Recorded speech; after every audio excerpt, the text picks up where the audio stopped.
입지도 좋고요, 수요도 있고 실제 거래될 가격이 얼마 정도 되는지를 주변에 있는 물건들과의 비교를 통해서 명확하게 인지를 하고 들어가셔야 됩니다. 다른 것들은 다 좋아요. 컨디션도 거의 최상위급에 속하는 정도로 연식도 괜찮은 상황에 들어가 있습니다. 지금 물이 흐르고 있거든요.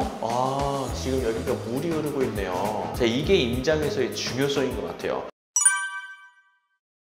제가 경매 수업을 항상 시작할 때 많은 분들에게 질문을 던집니다. 시세 차익을 원하시나요? 보유할 물건을 원하시나요? 10명 중에 9분 정도는 단기 매도를 통한 시세 차익을 내고 싶다라고 손을 들어주십니다. 경매를 통한 단기 매도가 정말 커다란 화두라고 생각이 드는데요. 부동산 투자는 시세대로 산 다음에 2년의 시간이 흘러서 그 물건의 시세가 오를지 안 오를지도 알 수 없는 부분에 우리가 시간을 2년이란 걸 투자를 해야 되는데, 경매는 낙찰 받자마자 즉각적인 시세 차익을 낼 수 있다는 것만으로도 굉장히 큰 장점이 되는 것 같아요.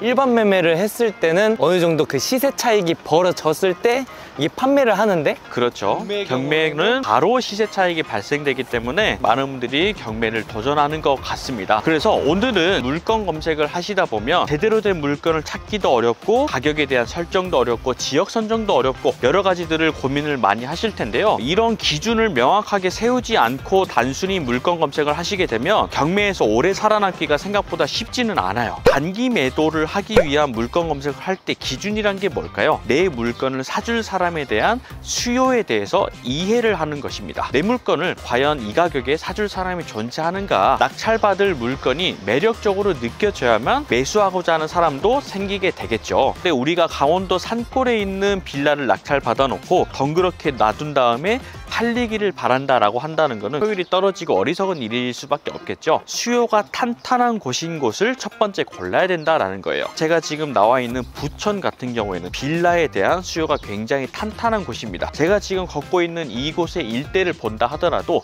아파트보다는 빌라들이 굉장히 많이 밀집해 있다는 것을 확인할 수가 있습니다. 그만큼 빌라에 대한 수요가 탄탄한 곳을 골라내는 게 첫 번째 지역 선정에 대한 팁이다. 부천 중에서도 오정구라는 곳에 나와 있습니다.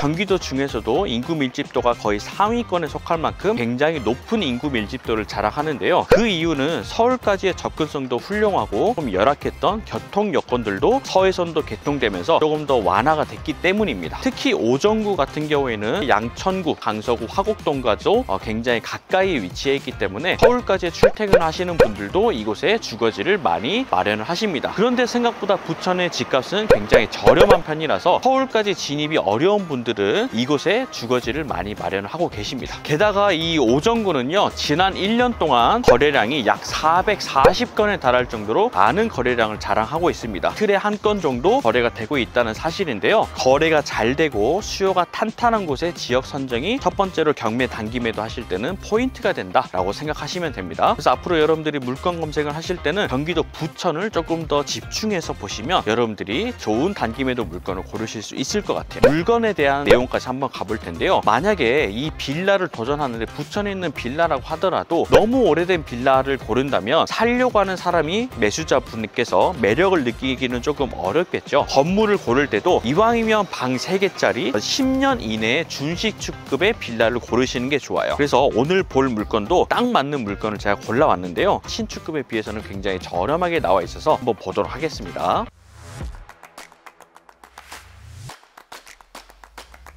자, 이 물건이 지금 경매로 나와 있는데요. 이 일대 빌라를 한번 눈여겨보면 거의 대부분 오래된 빌라들이 굉장히 많은데, 경매로 나온 이 물건 같은 경우에는 1동, 2동 이렇게 단지형 빌라로 이루어져 있고 컨디션도 거의 최상위급에 속하는 정도로 연식도 괜찮은 상황에 들어가 있습니다. 이런 물건을 고르는 게 단기 매도의 포인트가 된다라는 것을 강조해드리고 싶습니다. 지금 주차 차단기도 마련이 되어 있습니다. 주차 차단기가 없으면 아무 분이나 들어와서 막 주차를 하는 경우가 있는데, 때문에 미연에 방지하고 있다라는 게 느껴지시죠? 주차 공간은 이렇게 굉장히 널널하게 잘 마련이 돼 있습니다. 자, 현재 우리 물건은 202호인데요. 편함을 살펴보니까 체납 고지서들이 이렇게 쌓여 있어요. 빌라 전체에서 경매 물건으로 나올 만한 물건들이 굉장히 많지 않을까 싶은데요. 다른 303호 같은 경우에도 미납이 많이 되어 있고요. 403호도 402호도 그러네요. 현재 202호 같은 경우에는 지금 편함이 우편물은 없어요. 지금 대항력 포기 물건이거든요. 근데 아마 깔새로 사시는 분이 계시는 걸로 유추는 되는데 이거는 인터뷰를 통해서 제가 체크를 해보도록 하겠습니다. 그런데 다른 호수들도 이렇게 수도요금 안 냈다는 거는 이 건물 전체에 경매 물건으로 나올 가능성도 있어 보이긴 하는데 우리 물건에만 집중을 한번 해보도록 하겠습니다. 자, 202호이고요. 층수는 2층이니까 나쁘진 않습니다. 엘리베이터가 있는 2층이기 때문에 물건에 대한 적합도는 굉장히 통과가 된다.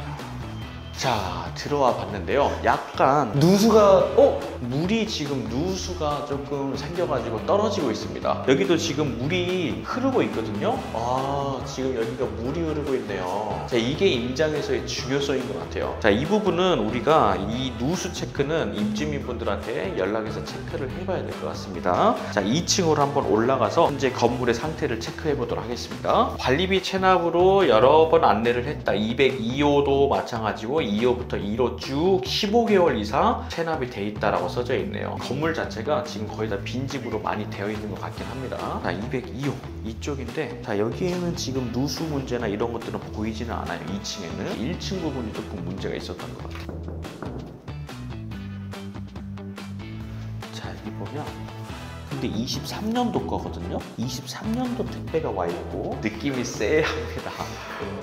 누수 문제가 이거 내부에 굉장히 있을 수도 있겠다. 이거는 여러분들이 체크를 잘 하셔야 될 것 같아요. 입장을 통해서 물건까지 확인을 해봤습니다. 수요도 탄탄한 걸로 조사된 건물에 대한 하자가 조금 있어 보입니다. 경매 물건으로 몇 개가 조금 더 나올 걸로 예상이 되고 건물에 약간의 누수가 조금 체크가 되고 있습니다. 대항력 포기 물건이라서 관리비 미납도 굉장히 많이 장기간 체납되어 있는 부분이라서 이 부분도 체크를 하고 들어가셔야 될 것 같아요. 일단은 이 건물의 4층에 매매 물건 호가가 하나 나와 있습니다. 2억 7천 선의 매매 호가로 나와가 있는데요. 우리가 호가와 실거래가 사이의 간극을 잘 이해를 해야 되겠죠. 빌라에 대한 시세 조사를 하실 때는 단순히 호가만 보시면 안 되고 실제 거래될 가격이 얼마 정도 되는지를 주변에 있는 물건들과의 비교를 통해서 명확하게 인지를 하고 들어가셔야 됩니다. 다른 것들은 다 좋아요. 입지도 좋고요, 수요도 있고, 그런데 건물에 대한 하자가 조금 있네요. 제가 항상 좋은 물건만 소개해 드리려고 노력하지만 임장을 통해서 확인했을 때 하자가 있는 물건이 걸릴 때도 있긴 합니다. 그렇지만 그런 것도 과감없이 여러분들한테 보여드리면서 임장의 중요성도 얼마나 중요한지 제가 체크를 하고 있는데요. 물건 검색을 하시면서 물건에 대한 확인까지 꼭 하시고 입찰을 도전하셔야 될 것 같습니다. 우선 사건 번호부터 설명을 해드리도록 하겠습니다.